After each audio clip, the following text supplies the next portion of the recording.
Hello and welcome. I'm thrilled to have you join me for today's live session on making performance repeatable, on how to build leadership that scales, not burns out. If you can hear me, please write yes in the chat.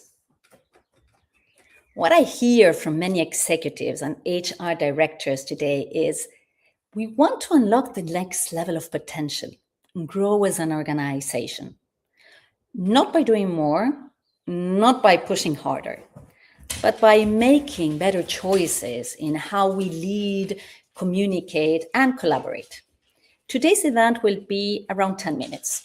Let me suggest you to close your browsers and notifications and use these few minutes as a strengthening break that will increase your focus and energy.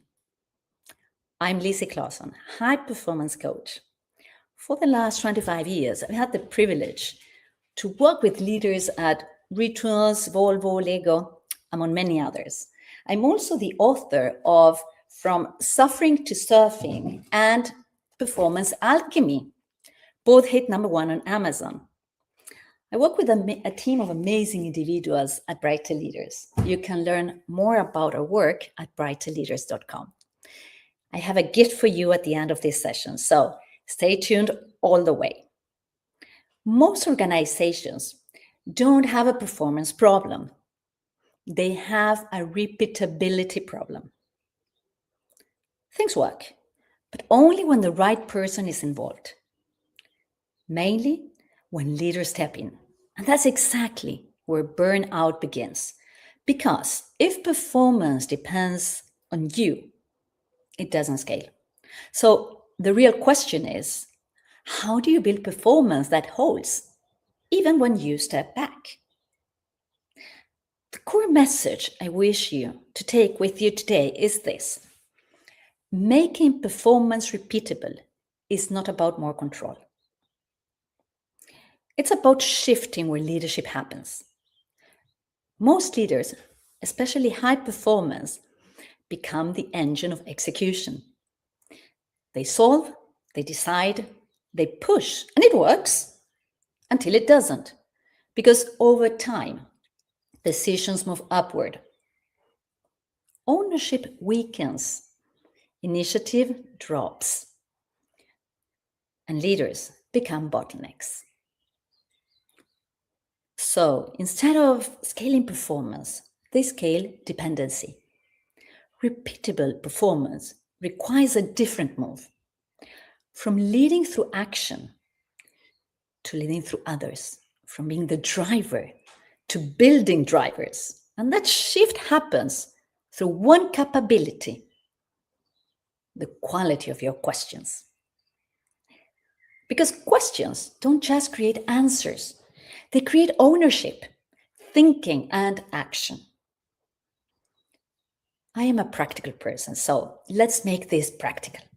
I'll give you three simple exercises you can use immediately to shift from doing to scaling through others. The first exercise will help you shift ownership in the moment. Here's one to use it. Someone comes to you with a problem. Instead of answering, pause and ask questions like, what do you see as the real issue here? What options have you already considered? What would you do if I wasn't available? Then stop talking. What happens here is critical. You shift them from reporting to thinking, from dependency to ownership. I'll share with you why this exercise works. The brain engages differently when it has to generate answers. You build decision-making capacity, not just solutions. The second exercise I'll share with you will help you build initiative before it's needed. Most leaders wait for initiative to show up. High-performing leaders create it in advance. So in your next one-on-one, you could ask questions like, where do you see an opportunity we're not acting on today? If you own this area fully, what would you change? What's one step you can take this week without waiting for approval? Then you can anchor it by agreeing on what the person will move forward with. From a neuroscience point of view, this exercise works because you move people from execution mode to ownership mode. And ownership is what makes performance repeatable without you. The third and last exercise will help you scale leadership in the team. If leadership only lives in you, performance will always depend on you. So maybe in your next team meeting, shift the dynamic.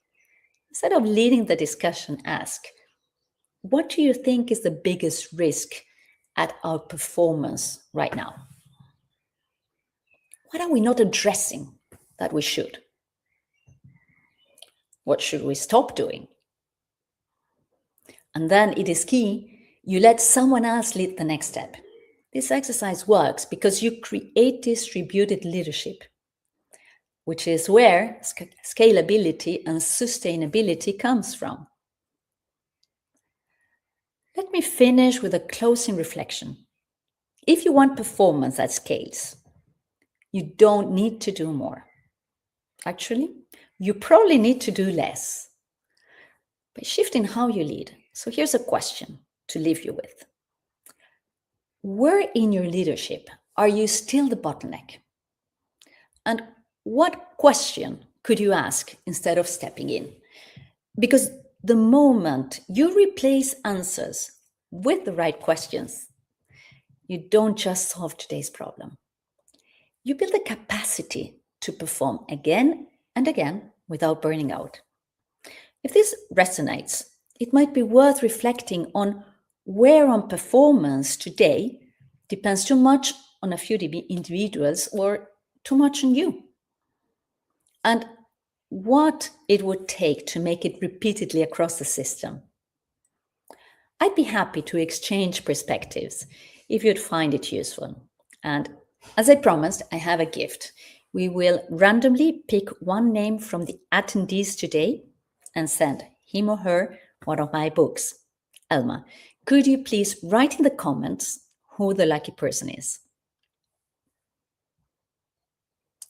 If you found this helpful, kindly like the post, share your reflections in the comments, and share this link with your network. I would love it if you could share with me one thing that you found helpful today. Congratulations! We have a winner. Please send me a DM so I can get your address, and you may receive one of my best-selling books with lots of real-life cases and practical exercises to turn around pressure into performance and ambition into lasting results. Thank you, all of you, for joining today, and don't hesitate to reach out to me.